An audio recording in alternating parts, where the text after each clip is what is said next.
Si c'est que ce que tu as apporté pour avoir un poste, quand tu vas te faner demain et qu'une jeune minette va revenir, elle va venir dans le travail, quelle sera ta valeur ajoutée?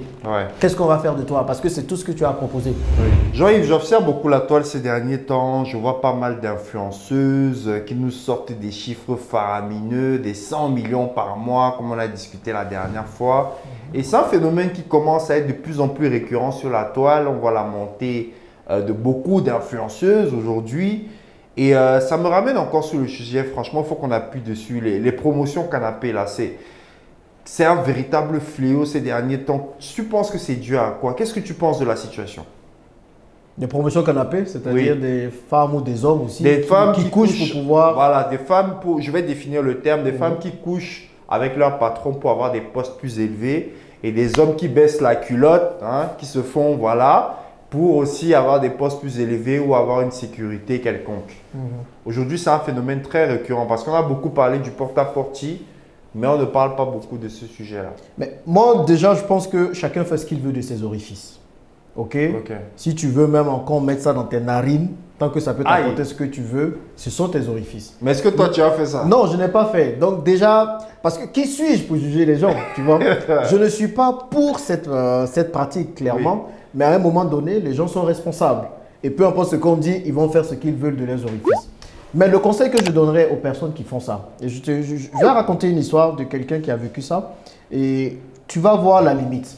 Donc, elle sortait avec son patron dans une entreprise qu'on connaît bien ici à Abidjan, dont je vais taire le nom. Et à un moment donné, elle a eu toutes les promotions parce qu'elle couchait avec le patron.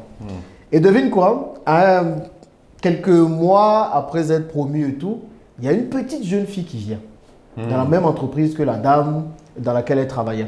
Et la petite jeune fille vient et le patron jette son dévolu sur cette jeune fille-là. Donc du coup, c'est elle qui devient la nouvelle chouchou du patron et c'est elle qui commence à avoir les promotions. Et l'ancienne, vu que c'était que par ce moyen qu'elle avait pu avoir son poste, eh bien, elle est devenue obsolète. Et donc, on a dû la renvoyer. Donc, quand tu fais ça, deux questions à toutes les personnes qui font ça, que ce soit les femmes, que ce soit les hommes. Quand tu couches pour avoir un poste ou tu couches pour avoir quelque chose, quand tu te regardes dans le miroir, comment tu te vois? Parce que tu n'es pas différent d'une prostituée. Disons les termes tels qu'ils sont. La prostituée, c'est quelqu'un qui couche pour avoir de l'argent. L'argent prend une autre forme, à travers le travail, à travers des bonus ou des trucs, mais ça reste toujours couché pour avoir une rémunération. C'est pas que tu es tombée amoureuse de ton patron et puis bah, c'est arrivé et puis ça passe. Non, c'est clairement que tu as couché pour avoir un poste ou pour avoir une promotion. Donc, tu n'es pas loin d'une prostituée. Maintenant, la deuxième question à te poser, tes orifices ne vont pas rester frais ou fraîches pendant tout un temps. Tu comprends? On ne sait jamais. Hein. Tu vas vieillir, tu vas te faner. Si c'est que ce que tu as apporté pour avoir un poste, quand tu vas te faner demain et qu'une jeune minette va revenir, elle va venir dans le travail, quelle sera ta valeur ajoutée? Qu'est-ce qu'on va faire de toi? Parce que c'est tout ce que tu as proposé. Tu comprends? Et bien si tu es un jeune gars, pendant que tu es encore frais, que tu fais des choses bizarres, chacun fait ce qu'il veut. Et s'il y a un autre jeune gars bien qui vient, qu'est-ce que tu fais? Donc, ce serait se limiter de coucher pour avoir cet argent. Je dis, avoir l'argent facile en Afrique, c'est le plus simple à faire. Mais je pense qu'il n'y a pas d'honneur à coucher pour avoir l'argent. Il faut apprendre à gagner son argent dignement sans rentrer dans ça. Et c'est une pratique que je condamne vraiment vivement parce que je pense qu'il y a d'autres moyens de réussir. Certains vont me dire que le pays est difficile, qu'il y a trop de problèmes. Mais écoutez les amis, c'est dans le même pays que nous tous on est. C'est dans le même pays que nous tous on est nés. Maintenant, il y a des principes que certains ne veulent pas enfreindre et je pense que tout le monde devrait le faire. Mais est-ce que tu conseilles du coup aux gens de coucher mais être compétent? J'ai envie de dire, si on t'a donné un poste, sois au moins compétent pour le poste. À la base, on te dit de faire un fichier Excel par exemple, on te dit de faire quelque chose, la comptabilité. Au moins, il faut savoir. Sinon, c'est quoi? Tu seras le joujou du patron. C'est-à-dire, lui, c'est quand il a besoin de se vider qu'il vient te voir. Désolé, mais on va appeler les choses telles qu'elles sont. Au moins, sois compétente. Et on connaît des gens, on sait que nous tous, on sait que ces gens-là ont couché, mais ils ont bien utilisé l'argent.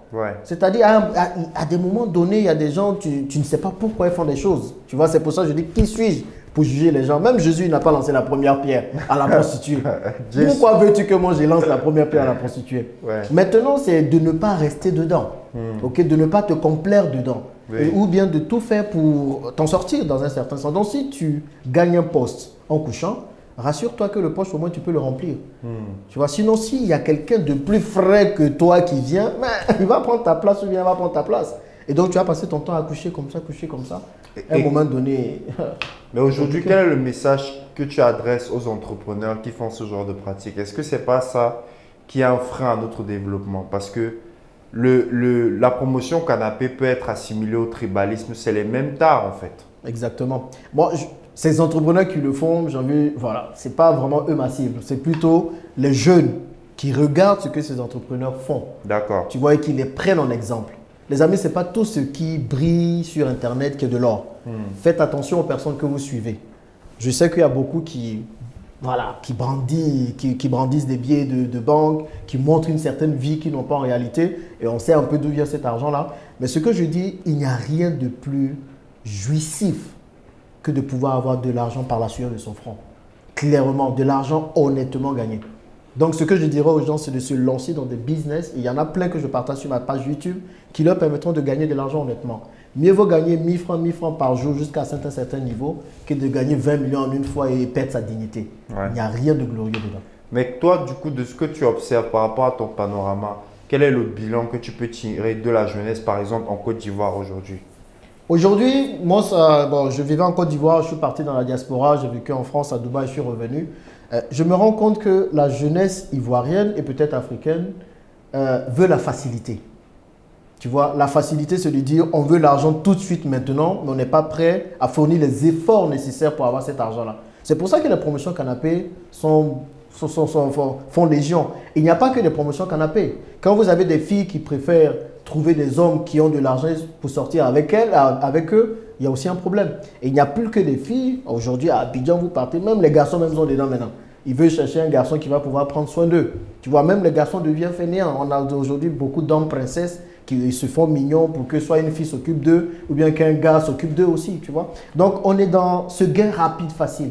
On perd de vue qu'il faut batailler dur, qu'il faut travailler pour gagner de l'argent. On n'est pas prêt à faire des sacrifices. Les gens veulent tout de suite. Même quand tu recrutes des jeunes, ce n'est pas évident parce qu'ils veulent l'argent tout de suite. Tu vois, l'argent maintenant. Avec cette mentalité, on ne peut pas bâtir une communauté forte. Avec cette mentalité, on ne peut pas bâtir une société forte. Donc, je pense qu'il faut qu'il y ait une certaine rééducation de la jeunesse actuelle et de la génération à venir. Il faut qu'on montre aux gens l'importance du travail. Tu vois, que ce soit dans les écoles, que ce soit dans les administrations, il faut qu'on montre aux gens qu'il est important de travailler dignement pour gagner son pain. Et que l'argent facile, ça peut être bien à un moment donné, mais ça ne peut pas être pérenne. Tu as parlé du coup de la jeunesse ivoirienne. Que penses-tu du rôle des médias? Est-ce que tu trouves que les médias jouent leur rôle aujourd'hui, les médias africains? Est-ce que tu ne trouves pas qu'on est un peu trop distrait et c'est ça qui appuie en fait les différents arts qu'on peut voir dans la société? Malheureusement, aujourd'hui, les médias servent le peuple. Donc, les médias vont vraiment servir ce que le peuple attend. Okay. Et aujourd'hui, le peuple attend de la distraction. D'accord. Clairement, les gens préfèrent les buzz. Vous êtes à Abidjan, en Côte d'Ivoire, où quelqu'un qui fait un buzz bidon a plus de notoriété que quelqu'un qui fait quelque chose de valeureux. Ou de valeureux, tu vois, de valeureuse. Oui. Donc, les médias aujourd'hui ne jouent pas le rôle qu'ils devraient jouer. Un média est là pour éduquer le peuple. Mais aujourd'hui, on a le média qui veut faire de l'argent forcément. La plupart des médias, qu'ils soient privés ou publics, qui se disent il faut qu'on fasse ce que les gens veulent, non ce que les gens veulent regarder. C'est pour ça que tu as tous les trucs de Mougouli, tu as tous les trucs de buzz, tu as tous les trucs insignifiants, parce que c'est ce que tout le monde veut. Donc, les médias vont finalement amplifier les déboires de la société, au lieu de venir éduquer et inciter les gens aux mœurs bien. Tu vois? Donc, le média aussi a sa part de responsabilité. Et il n'y a pas que les médias. Il y a aussi les amis des jeunes. Il y a aussi, j'ai envie de dire, l'État aussi peut faire quelque chose. Oui. Tu vois, l'État aussi peut faire quelque chose sans sanctionner les médias qui ne véhiculent pas de bons messages, des médias qui poussent à la facilité, des médias qui mettent en avant des gens qui ne devraient pas être mis en avant. Bah on le voit en Chine, par exemple. Ça, on le voit, les TikTok chinois, l'État intervient. Totalement, l'État intervient. Aujourd'hui, prenez le TikTok africain. C'est que des danses. Les gars, ils font que des danses ou bien des clashs. C'est qu'ils sont là, ils font des lives. Oh, toi, tu as dit ça, moi, j'ai dit ça. Ça n'apporte rien. Et nous, on a voulu faire une émission un peu plus intéressante sur la page YouTube. Une émission où on pousse les jeunes à se poser les questions sur les problèmes de la société. Mais les jeunes ne voulaient pas venir. Parce qu'il n'y a pas de buzz. Ils vont venir parler des problèmes de la société. Qu'est-ce que ça va leur apporter? Mais si on avait dit, venez qu'on parle de Mowgli ou venez qu'on parle de buzz, mais tu allais voir qu'ils allaient venir en tas. Parce que tout simplement, je pense qu'on est en face d'une société, d'une jeunesse un peu désorientée.